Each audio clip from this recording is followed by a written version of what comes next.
Already Eid ul Fitr শেষ হয়ে গেছে। হ্যাঁ, তোমাদের মার্চে 31 তারিখে ঈদ উল ফিতর ছিল।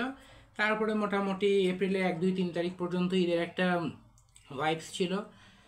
এরপরে তোমার ঈদের সময় পার হয়ে গেছে, কিন্তু তোমার এখনো না পড়াশোনা মন বসতেছে না। সামনে এইচএসসি পরীক্ষা, তো এই ক্ষেত্রে আমি বড় ভাই হিসেবে তোমাকে বলবো যে দেখো, তোমাকে পড়াশোনা বসতে হবে, তুমি তো এটা বুঝছো তাই না? বসতে হবে, সেটা আমি আবার বললে সেটা তো হাস্যকর হয়ে গেল তাই না? তো তুমি তো জানোই। তো এখন আমি বলি তোমার কি করতে হবে। দেখো, তোমার এই সময় মেইনলি যেটা হচ্ছে যে তোমার হয়তো বা পড়াশোনা না ভালো মতো রেগুলারিটি মেনটেন হচ্ছে না, বুঝছো? তো এই জন্য তোমাকে যেটা করতে হবে, তুমি খাতা কলম নাও, বুঝছো? প্রথমে তুমি যে খাতা কলম নাও, খাতা কলম নিয়ে তোমার রেডি হও। খাতা কলম নিয়ে রেডি হয়ে তোমার লেখো। যে মনে করো পরশু দিন তুমি উদ্ভাসে মনে করো মল টেস্ট দিচ্ছ, আমিও দিতাম এইচএসসি পরীক্ষার আগে। ম্যাক্সিমাম অনেক স্টুডেন্টই সাধারণত দেয়। ধরে নাও তুমি মল টেস্ট দিচ্ছ, মল টেস্ট দেওয়ার আগে চিন্তা করে নাও যে কালকে পরের দিন আমার কী কী কী পরীক্ষা আছে। ধরে নাও যে মনে করো কালকে পরের দিন তোমার ফিজিক্স সেকেন্ড পেপার পরীক্ষা আছে। ফিজিক্স সেকেন্ড পেপার পরীক্ষা কী কী চ্যাপ্টার আছে?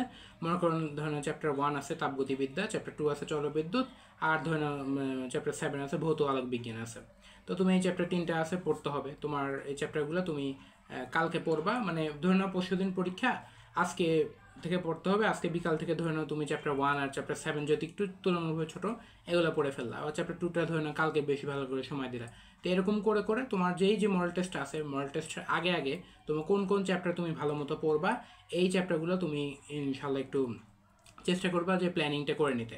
ধরে নাও যে আজকে মে মাসের তোমার 5 তারিখ, হ্যাঁ, তোমার হলো মে মাসের 5 তারিখ, কালকে পরের দিন ধরে নাও 7 তারিখে তোমার এরকম কোনো একটা পরীক্ষা আছে। তুমি তাহলে আজকে 5, 6 এরকম একটা প্ল্যানিং করে 7 তারিখে পরীক্ষাটা দিবে। 7 তারিখ ধরে নাও তুমি ধরে নাও যে সকাল 10টা বা 11টা বা 10টার দিকে, বা তোমার ধরে নাও একটু দুপুরের দিকে পরীক্ষা 2টা 2টার দিকে দিলা।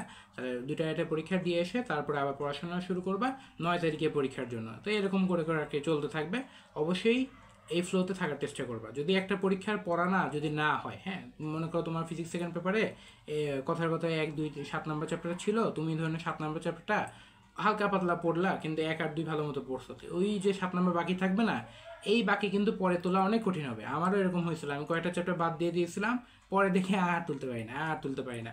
তো তুলতে হয়েছে কখন, একবারে যখন এইচএসসি পরীক্ষা চলে ওই সময়টাতে। তো এটা আসলে অনেক বেশি পরিমাণে একটা মানে অ্যাংসাস ভাইব তৈরি করে, যে আসলে অনেক বেশি টেনশন হয় যে আসলে পরে তুলতে পারবো কি পারবো না। তো এই জন্য আমি বলবো যে সেই সময়টা তোমরা এইভাবে এই প্ল্যানিংগুলো করো। নিজে সারাদিনেও কমপক্ষে 20টা মিনিট, হ্যাঁ, 20 মিনিট সময় তোমাকে প্ল্যানিংয়ে দেওয়া উচিত। তুমি এই প্ল্যানিংগুলো যদি সারাদিনে করো, যে এটা তো বেশি সময় না, না তুমি ধরে নাও যে এখন তো তোমাদের কলেজ টাইম নাই, তোমরা সামনে পরীক্ষা দিবা, মডেল টেস্ট দিচ্ছ উদ্ভাসে, তো তুমি এইভাবে টাইম করে নিলা যে আমি কালকে ধরে নাও যে সকালবেলা ঘুম থেকে উঠলাম, উঠে মনে করো যে 5টা থেকে 7টা পড়লাম, 7টা থেকে 9টা পর্যন্ত পড়লাম, 9টা থেকে একটু খাওয়া দাওয়া করে 10টা থেকে 1টা পর্যন্ত পড়লাম, তারপর উদ্ভাসী পরীক্ষা দিয়ে এসে তারপরে আমি পরের পরীক্ষার জন্য পড়লাম। তো এইভাবে তোমার মেইনলি একটা প্ল্যানিং করতে হবে, যেটাকে তুমি রুটিনও বলতে পারো। তো এটা করতে হবে। আবার এরকম করা যাবে না এখানে যে তুমি ধরনের রুটিন বানালা যে একটা আমি বাংলা পড়বো, ইংলিশ করবো, যেটা সামনে পরীক্ষা সেটাকেই টার্গেট করে আগানোটাই ভালো। এছাড়াও যদি তোমরা মনে করো এরকম করো যে বাংলার জন্য 1 ঘন্টা, ইংলিশের জন্য 1 ঘন্টা, আইসিটির জন্য 1 ঘন্টা, ফিজিক্সের জন্য 1 ঘন্টা, কেমিস্ট্রির জন্য 1 ঘন্টা, এরকম করে করে করো, করলে করতে পারো। তবে আমি মনে করি যদি উদ্ভাসের মডেল টেস্ট দাও, তাহলে উদ্ভাসের সাথে কনসিস্টেন্টলি মেনটেন করাটা ইম্পর্টেন্ট আমার অভিজ্ঞতা অনুযায়ী। তোমরা ওইভাবে করতে পারো। তো আশা করি ইনশাল্লাহ এইভাবে যদি করো, তাহলে আশা করি ভালো হবে। মেইন কথা তোমার আসলে প্ল্যানিং না থাকার কারণেই তোমার এই সমস্যাগুলো হচ্ছে। তুমি যদি প্ল্যানিংটা ঠিকঠাক মতো করো এবং রেজাল্ট যদি ইনশাল্লাহ ধীরে ধীরে ভালো হওয়া শুরু করে, তোমার দেখবে ঈদের রেশ কেটেই যাবে। হ্যাঁ, সামনে কিন্তু ঈদ আছে আবার, এখনই কামব্যাক করো, নাহলে কিন্তু ওই ঈদে কিন্তু একটু ব্রেক দিলে দেখবে এইচএসএ কিন্তু প্রভাব পড়বে। হ্যাঁ, তাই জন্য এখনই প্ল্যানিং করা শুরু করো।